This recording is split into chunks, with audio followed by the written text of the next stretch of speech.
இன்றைக்கி சூப்பரான customised centre clip, rubber band and TikTok clips தாங்க பார்க்க போகிறோம்.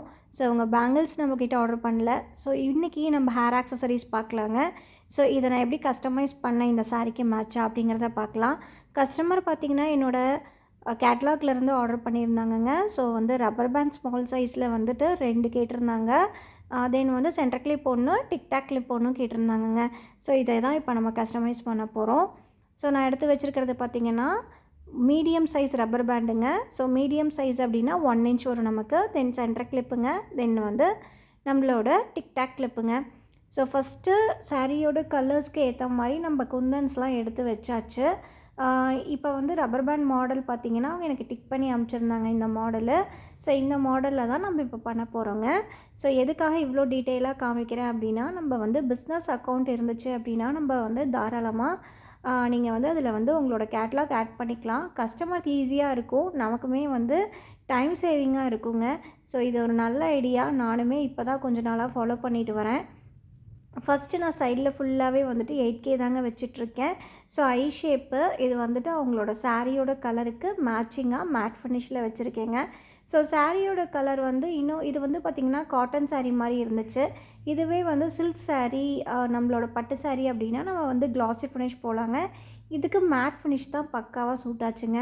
ஸோ எதுக்கு என்ன மாதிரி சூட் ஆகுதோ அந்த கலர்ஸை நம்ம சூஸ் பண்ணிக்கலாம். அந்த குந்தன்ஸை நம்ம சூஸ் பண்ணிக்கலாங்க. அது மேட்டாக இருந்தாலும் சரி, க்ளாஸியாக இருந்தாலுமே சரி.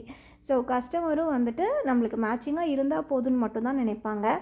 ஸோ இதுக்குள்ளே என்ன வச்சுருக்கேன் அப்படின்னா ட்ராப் தாங்க. மொத்தமான ட்ராப்பை எடுத்து வச்சுருக்கேன். நல்ல ஒரு டார்க் பிங்க் கலருங்க. எடுத்து வச்சு நடுவில் ரவுண்ட் வச்சோம்னா நம்மளோட ரப்பர் பேண்ட் ரெடி ஆகிடுங்க. இதே மாதிரி 2 ரப்பர் பேண்ட் கஸ்டமைஸ் பண்ண சொல்லியிருந்தாங்க.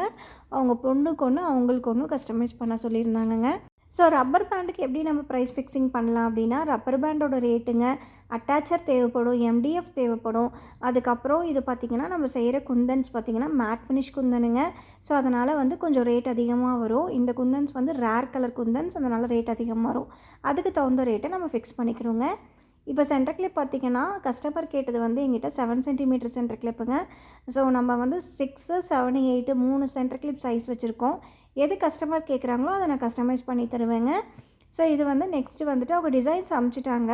நம்ம கஸ்டமைஸ் தான் பண்ண போகிறோம். அந்த சாரியோட கலருக்கு எக்ஸாக்டாக கஸ்டமைஸ் பண்ண போகிறோங்க. இதில் பார்த்திங்கன்னா எனக்கு ஸ்கொயரும் தென் ஐ ஷேப்பும் தேவைப்பட்டுச்சுங்க.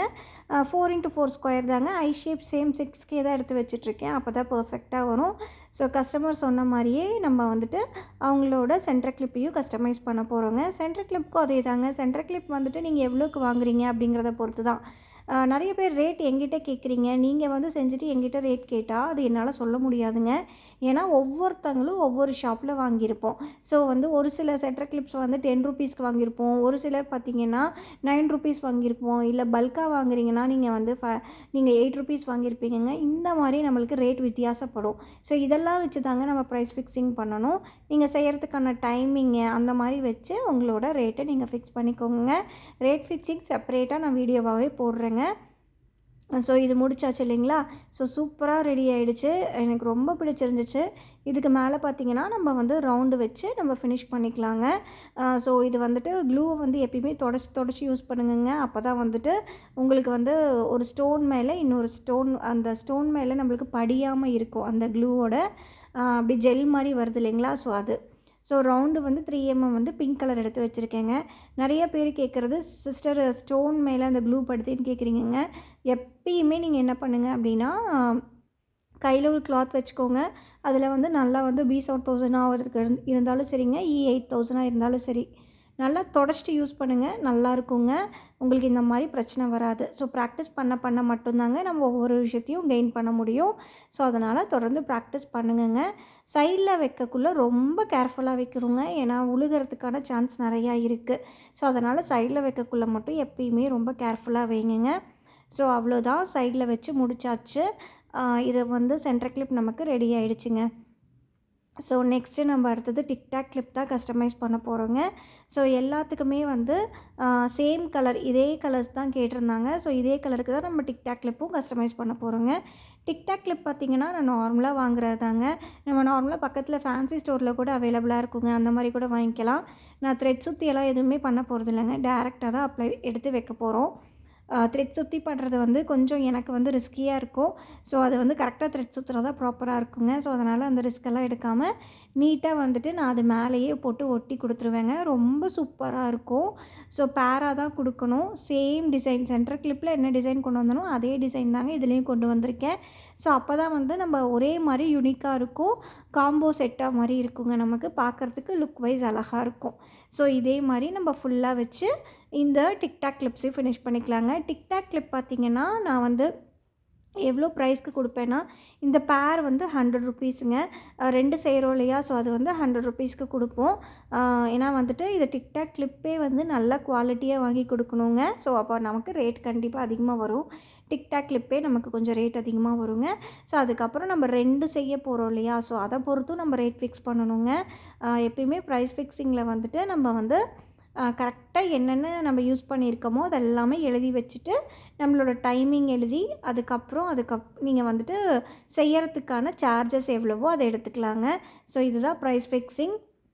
ஸோ டீட்டெயிலாக நான் எனக்கு எப்போ டைம் கிடைக்குதோ அப்போ கண்டிப்பாக உங்களுக்கு டீட்டெயிலாக ஒரு வீடியோவாக போடுறேங்க. ஸோ அகைன் வந்துட்டு நம்ம ரவுண்டு 3 mm எடுத்து வச்சுக்கலாங்க. சேம் என்னென்ன நான் யூஸ் பண்ணணும் ஸ்டார்டிங்லேருந்து அதே தான் எண்டிங் வரைக்கும் காம்போ செட்டுக்கு நான் யூஸ் பண்ணியிருக்கேங்க.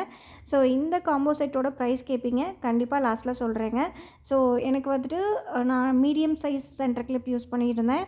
அதே மாதிரி மீடியம் சைஸ் ரப்பர் பேண்டுங்க டிக்டாக் கிளிப்பு. ஸோ சைஸ் பார்த்திங்கன்னா எல்லாமே மீடியம் சைஸ் தான். ரப்பர் பேண்ட் வந்து நான் வந்து கொடுத்தது பார்த்திங்கன்னா 60 ருப்பீஸுங்க. ஸோ அதுவே வந்து டிக்டாக் கிளிப்ஸ் பார்த்திங்கன்னா நான் 100 ருப்பீஸு. தென் வந்து ரப்பர் பேண்ட் வந்து நம்ம 60 ருப்பீஸு. தென் வந்து சென்டர் கிளிப் பார்த்திங்கன்னா 75 ருப்பீஸுங்க. ஸோ இதில் நம்ம ஏன் ரேட் குறைக்கிறதில்ல அப்படின்னா, பல்காக வாங்கினா ரேட் கண்டிப்பாக கம்மி பண்ணி கொடுப்பேங்க. இப்போ ஒரு விஷயம் வந்து எனக்கு 10 ரப்பர் பேண்ட் 10 சென்டர் கிளிப் கேட்டிருந்தாங்கன்னா கண்டிப்பாக ரேட் கம்மியாக கொடுப்போம். ஒரு பீஸ் வாங்குறதுனால நம்ம இதை வந்து ரேட் கம்மியாக கொடுக்குறதுனால நமக்கு எந்த லாபமுமே வராதுங்க. ஸோ அதனால் நான் எப்பயுமே ஒரு பீஸ் சிங்கிள் பீஸ் வாங்குறவங்களுக்கு இதே ரேட்டு தாங்க. இந்த வீடியோ பிடிச்சதுன்னா மறக்காமல் ஒரு லைக் போட்டு உங்களோட கமெண்ட்ஸையும் ஷேர் பண்ணுங்கள்.